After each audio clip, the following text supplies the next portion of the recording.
Bonjour à tous et bienvenue dans cette vidéo spéciale consacrée à démystifier les malentendus sur l'islam. L'islam est l'une des plus grandes religions au monde avec plus d'1 milliard de fidèles à travers le globe. Aujourd'hui, nous allons clarifier quelques idées fausses afin de promouvoir la tolérance, la compréhension mutuelle et le respect entre les différentes cultures et croyances.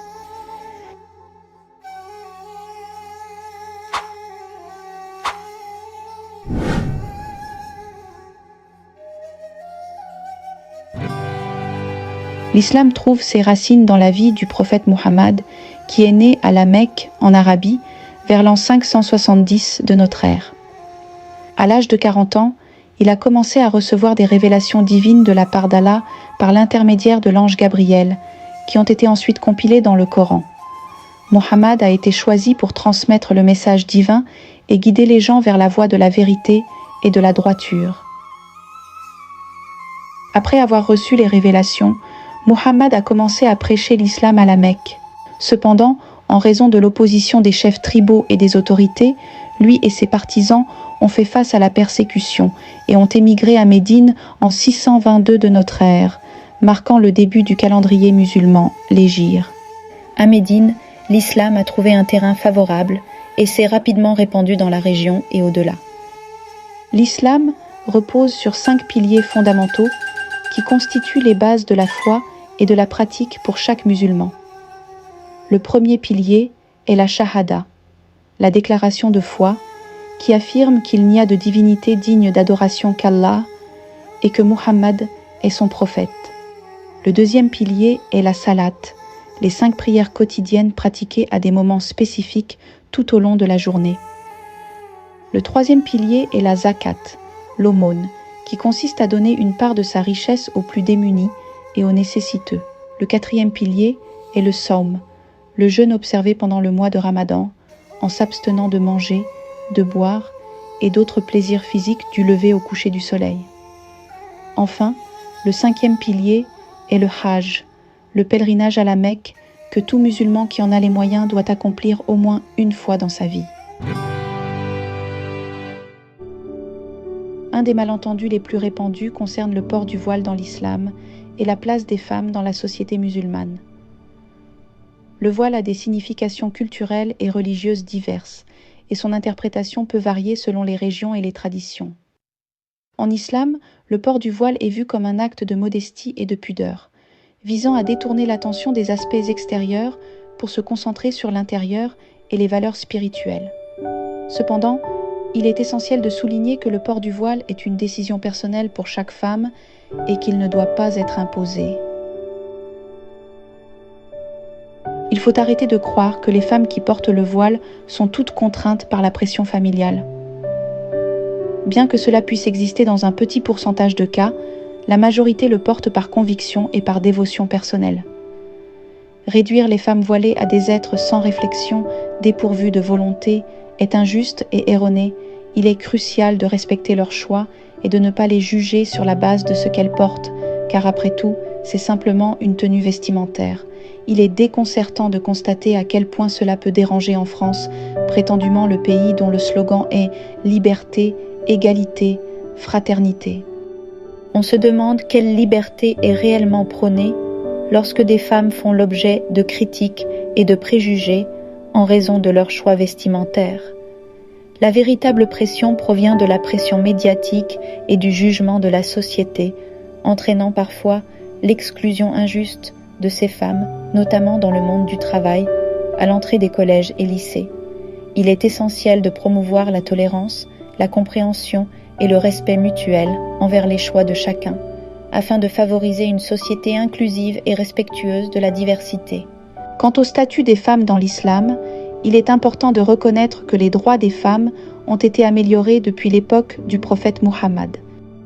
L'islam accorde une importance particulière au rôle des femmes dans la société. Il leur accorde le droit à l'éducation, au travail et à la participation sociale.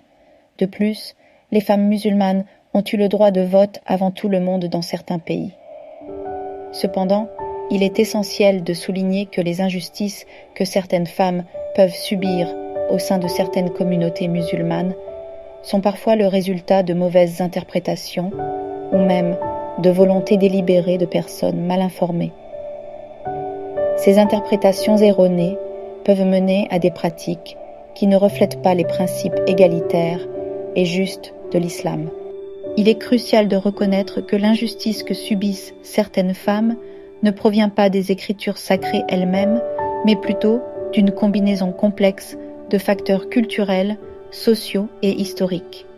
L'islam, en tant que religion, ne promeut pas l'oppression des femmes, mais plutôt l'équité et le respect mutuel entre les genres. Je ne vais pas trop approfondir ce sujet car il est très vaste, mais je prévois, Inch'Allah, de faire une vidéo spécifiquement sur le statut des femmes en islam, en abordant les points essentiels. Le terme jihad est souvent mal compris et associé à la violence et au terrorisme. Cependant, le jihad est un concept complexe et nuancé dans l'islam. Le jihad est souvent interprété comme un effort pour se purifier intérieurement, lutter contre ses mauvaises actions et rechercher la proximité avec Dieu. C'est ce qu'on appelle le jihad intérieur. Il peut également être interprété comme un devoir de défendre la communauté musulmane contre des attaques injustes, ce qui est connu sous le nom de jihad défensif. Il est crucial de comprendre que les actes terroristes ne représentent pas la majorité des musulmans, mais plutôt une minorité extrémiste. L'islam condamne toute forme de violence non justifiée et prône la paix et la coexistence pacifique avec les autres.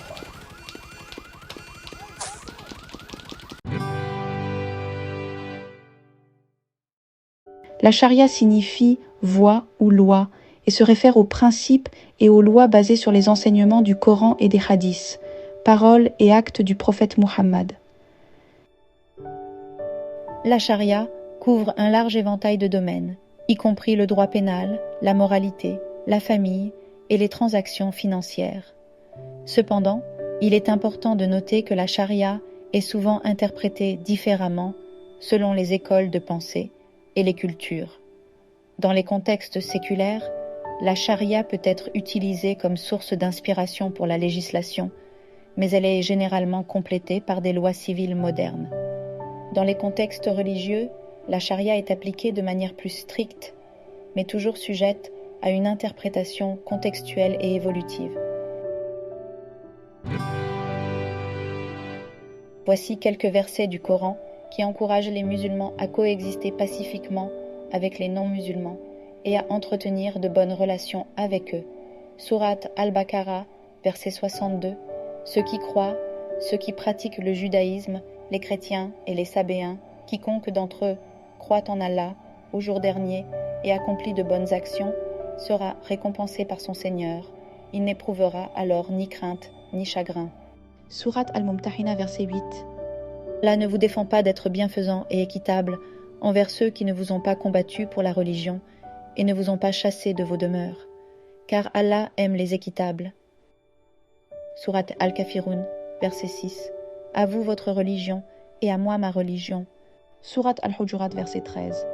Ô homme, nous vous avons créé d'un mâle et d'une femelle, et nous avons fait de vous des peuples et des tribus, pour que vous vous entreconnaissiez. Le plus noble d'entre vous, auprès d'Allah, est le plus pieux d'entre vous. Allah est certes omniscient et grand connaisseur. Ces versets soulignent l'importance de la tolérance, de la bienveillance et du respect envers toutes les personnes, indépendamment de leurs croyances religieuses. L'islam appelle les musulmans à vivre en harmonie avec les autres membres de la société et à chercher la paix et l'équité dans leurs interactions avec les non-musulmans. Le concept de Ummah met l'accent sur l'unité et la solidarité entre les musulmans, mais cela ne signifie pas l'exclusion ou la violence envers les autres.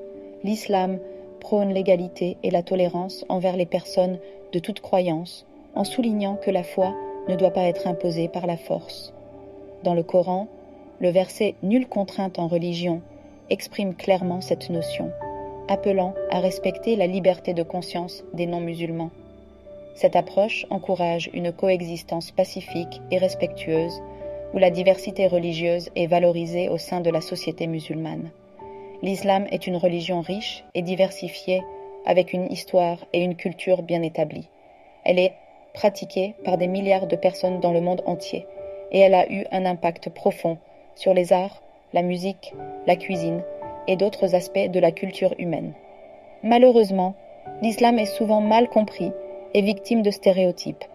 Ces stéréotypes peuvent être dangereux, car ils peuvent conduire à la discrimination et à la violence à l'encontre des musulmans. C'est pourquoi il est important de comprendre l'islam de manière précise et nuancée. Il est important de se rappeler que l'islam n'est pas une religion monolithique et qu'il existe une grande diversité de pratiques et de croyances au sein de la communauté musulmane. Il est également important de se rappeler que l'islam est une religion de paix et de compassion. Le Coran enseigne que les musulmans doivent traiter tous les êtres humains avec respect et dignité, quelle que soit leur religion ou leur origine. Dans cette vidéo, j'ai abordé quelques-uns des nombreux aspects de l'islam. J'ai essayé de clarifier quelques-uns des malentendus courants sur cette religion. J'espère que vous avez trouvé cette vidéo utile et informative. Je vous remercie d'avoir regardé et je vous encourage à en apprendre davantage sur l'islam par vous-même. J'aborderai, Inch'Allah, de nombreux autres sujets liés à l'islam dans mes prochaines vidéos. Je vous invite à vous joindre à moi pour en savoir plus sur cette religion riche et diversifiée. Merci encore d'avoir regardé.